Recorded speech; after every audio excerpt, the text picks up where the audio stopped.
So let's bring in Dr. Ben Carson, Secretary of Housing and Urban Development, with his thoughts on this. Dr. Carson, always good to have you on the show. Thank you very much for being here tonight.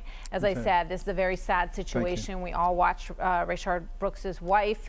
He's the father of 4 young children. It didn't, we all wish that it didn't end this way. As you listen to this story play out, what are your thoughts? Well, my thoughts are that, people on both sides are obviously extremely emotional about this. I was quite surprised to see those charges made this early in the process, because as I said earlier, this is not nearly as clear-cut as the case in Minnesota was. No. And, they're definitely wrong on both sides here. But, the one guy lost his life, and I guess one of the things that should come out of this is when we're training police officers, it should be automatic that if you take your gun out, you have made the decision that whatever has happened is worth taking someone's life. And I wonder if that process, that mental process had gone on, if this would have turned out this way. But one of the things that to me is very disturbing is the fact that this man was being chased and shot at in an area where there were civilians. And I thought that police were trained not to do that, not to endanger other citizens in the course of an apprehension. And in one of the cases, the bullet hit the rear fender of a car, and of course that's near the gas tank. What if that car had exploded and the people inside had been killed? I mean, these are the kinds of judgments that have to be made. We have to admire the police. There are so many interactions that they engage in every single day, and we don't have a lot of these kinds of incidents. So it is a little bit unfair to judge the police when they make a mistake, and I think probably this could have been handled better. I think there's no question that it could have been handled better.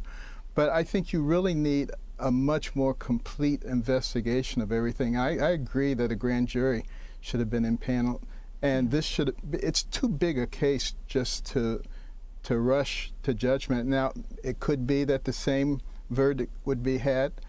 I understand that. But I think it would make much more sense to delve into it deeply, given the amount of emotional trauma that it has caused on all sides. And we also have to look at what are the consequences of continually highlighting the mistakes that police make, but not giving any balance in terms of the amazing things that police do every day. I think we're hurting ourselves as a society, not making any excuses for police who make mistakes or who do bad things. But we need to be a little more balanced in the way that we evaluate these things if we're going to survive as a society. Well, you heard Dr. Wendy Osefo say that a black man is twice as likely to be killed in this situation as a white man, and there are a lot of different statistics. When you look at these numbers, I know that other people who tabulate them, if you go by the Washington Post numbers, that number would not hold up. However, it all goes to the issue. Just the opposite, actually. Yes, it would.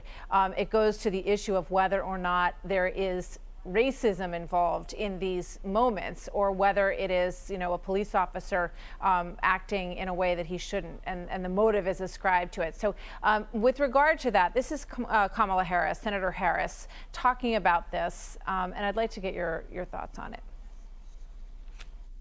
We have a duty as United States Senators to be fully aware of our country's history of systemic racism and a responsibility to take serious action. A great many of our colleagues use the phrase systemic racism to suggest that the entire criminal justice system is imbued with racism. It's accurate.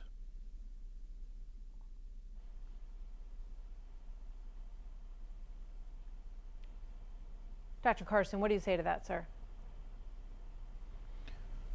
Well, again, we live in a period of time where if there's any incident that goes on, that involves a black person and a white person, you can be guaranteed that the term racism is going to be thrown into it.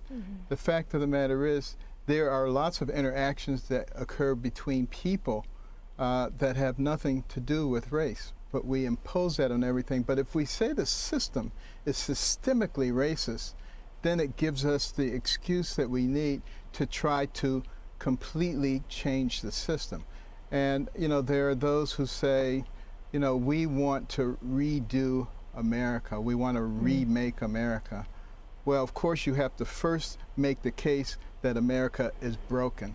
And the fact of the matter is, you know, this is, as I've said before, the destination place for millions of people around the world. Do we have defects? Absolutely. We're inhabited by imperfect people.